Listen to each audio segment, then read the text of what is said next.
মাঝে মাঝে জীবনে পরিবর্তন আনাটা খুব দরকার। কারণ একঘেয়েমি জীবন খুব একটা বেশি দিন চলে না, ভালো লাগে না, বোর হয়ে যায়। হাই, আমি অনু, কেমন আছো তোমরা সবাই? আর আজকে দীর্ঘদিন পরে, আবার দীর্ঘদিন, ভাবতে পারছো কী অবস্থা আমার। দীর্ঘদিন পরে আমি ফেরত এসেছি রান্নার ভিডিও নিয়ে। বিকজ আমি রান্নাঘরে ঢুকেছি বহুদিন পরে। মা ছিল, মা থাকলে কে ভাই রান্নাঘরে ঢোকে? আমি তো জীবনেও ঢুকবো না। কিন্তু মা নেই, পেট তো ভাই কথা শুনবে না, খেতে তো হবেই। অগত্যা চলে এসেছি রান্নাঘরে। আর প্রথম রান্নাটা উদ্বোধন করছি চিকেন দিয়ে। ভাবতে পারছো, একদম যে সে রান্না না, চিকেন দিয়ে রান্না। সো আজকে এসেছি হোলি স্পেশাল চিকেন করতে মায়ের জন্য। আর এটা আমি হোলির আগের দিন করেছি চিকেনটা, যেহেতু পরের দিন অনেক কাজের চাপ ছিল, সেজন্য করা হবে না বলে আগের দিন করে রাখছি। এবং আমার আবার সব কিছু পারফেক্টভাবে গোছানো না থাকলে আমি আবার রান্না করতে পারি না। আমার আবার একটা আলাদাই ব্যাপার স্যাপার, মানে কড়াই বসিয়ে দিয়ে কাটতে শুরু করবো, ওইদিকে কড়াই পুড়ে যাবে, ও আমি সামলাতে পারি না। সেই জন্য সব কিছু পারফেক্ট গুছিয়ে নিয়ে তারপরে রান্না করব। এটাই হয়তো আমার ক্যালমা। হুম, আমি ওই তো মায়ের মতো পারি না। যাই হোক, এখানে আবার মায়ের কথা বলা যাবে না এখন, কারণ মায়ের কথা বলি নিজের রান্না ভাল লাগবে না। কারণ মায়ের হাতে রান্না মিস করব। আর নিজের হাতের রান্না মোটামুটি, মায়ের তো ভালোই লেগেছে, বাট আমার কাছে মোটামুটিই লেগেছে।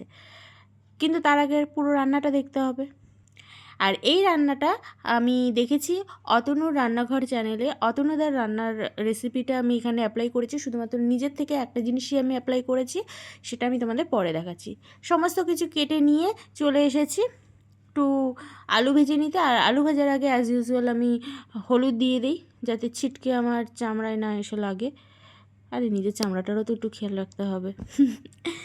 দেখো আলুর কালারটা জাস্ট ওয়াও। এদিকে মাংস ছাড়তে গিয়ে হয়ে গেছে আর বিপদ, ঝুড়িটাই পুরো তেলে ডুবে গেছে। ভাবো, মানে হাত পা কোনো কিছু কন্ট্রোলে নেই আমার। তারপরে মাংসটা একটু এদিক ওদিক এপিট ওপিট করে হালকা একটু ভেজে নিয়ে তুলে নিয়েছি। মাংসের যে জুসটা বেরিয়েছে, সেই জুসের সঙ্গে তেল একাকার হয়ে গেছে। এবার সেখানে দিয়ে দিয়েছি পেঁয়াজ, গোটা গরম মশলা, গোটা জিরে। এই সমস্ত কিছুকে একসাথে মিলিয়ে মিশিয়ে একসাথে ভাজতে দিয়ে চলে গিয়েছি মাংস ম্যারিনেশন করতে। ম্যারিনেশনের সময় যত রকমের মশলা আছে তোমরা সবগুলোই দিয়ে দিতে পারো মন ভরে। যে যেরকম ঝাল খেতে চাও সে সেরকম ঝাল দেবে। আমি একটু বেশিই দিয়ে দিয়েছি, আসলে আমি ভাবতে পারিনি এতটা ঝাল হয়ে যাবে। তার উপরে আবার দুটো মোটা ধরনের লঙ্কা দিয়েছি। ভাবো আমার সাহসটা কোন লেভেলে পৌঁছে গেছে। ঝাল কারে কয় ভুলেই গেছি, এটা মুরগির মাংস, থুরি খাসির মাংস। যাই হোক, ভালো করে মশলা টশলা দিয়ে এদিকে ফ্যাটানো দই দিয়ে দিয়েছি, যেটা আগে থেকে ফেটিয়ে রেখেছি।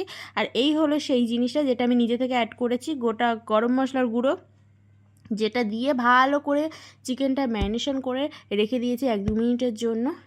এবারে চলে গিয়েছি ওই ভাজা পেঁয়াজের মধ্যে আদা রসুন বাটা দিতে। সেগুলোকে দিয়ে সুন্দর করে আবার লাল লাল করে ভেজে নিচ্ছি। আর আমি যেহেতু ম্যারিনেশনে হলুদ দেইনি, আমি সেই জন্য হলুদটা আমি এখানে দিয়েছি। এখানে দিলে মাংসের কালারটা খুব ভালো হয়। এটা অতনুতার কথা, আর সেটাও আমি যখন ফলো করেছি দেখলাম হ্যাঁ, কথাটা ঠিক, পারফেক্ট। তারপরে কেচাপ। এই কেচাপটা আমার সমস্ত রান্নাতেই যায়। তোমরা এর আগে যতগুলো রান্না দেখেছো সেখানেই দেখেছো কেচাপ ইউজ করা হয়েছে। যে তোমরা যারা কেচাপ দিতে না চাও তারা টমেটো সস টমেটো পেস্ট করে দিতে পারো। তারপর এই ম্যারিনেশনের মাংসটা দিয়ে দিয়েছি। ভালো করে কষানোর পর কালারটা জাস্ট দেখো তোমরা। নিজের রান্নার প্রশংসা যখন কেউ করে না তখন আমাকেই করতে হয়, কি কষ্ট বলো তো। যাই হোক, দেখে নিয়েছো। এবারে আলুটা দিয়ে দিয়েছি। আলুটা দিয়ে খুব ভালো করে কষাচ্ছি যাতে আলুর মধ্যে মশলাটা ঢোকে। ফুটো ফুটো করে দিলে আরও ভালো হয়, আমি তো সেটাও ভুলেও গেছি। এরপরে জল ঢেলে মশলা যে জলটা ছিল সেই জলটা দিয়ে ফুটতে দিয়ে দিয়েছিলাম। যত রকমের মশলা গায়ে মেখেছিল সবই আমি জলটা দিয়ে একদম সুন্দর করে ফুটতে দিয়ে দিয়েছি। আর পেয়ে গেছিলো প্রচণ্ড পরিমাণে খিদে, তাই মাংস ঢাকা দিয়ে চলে গিয়েছিলাম একটা বাবুজি কেক খেতে। দেখো, দেন রান্নাটা কমপ্লিট করে নিলাম। কেমন লাগলো তোমাদের রান্নাটা দেখে অবশ্যই কমেন্টে জানাবে, যদিও এটা অতনুদার রান্না। তো ভালো লাগলে লাইক কমেন্ট শেয়ার, ততক্ষণের জন্য ভালো থেকো, টাটা।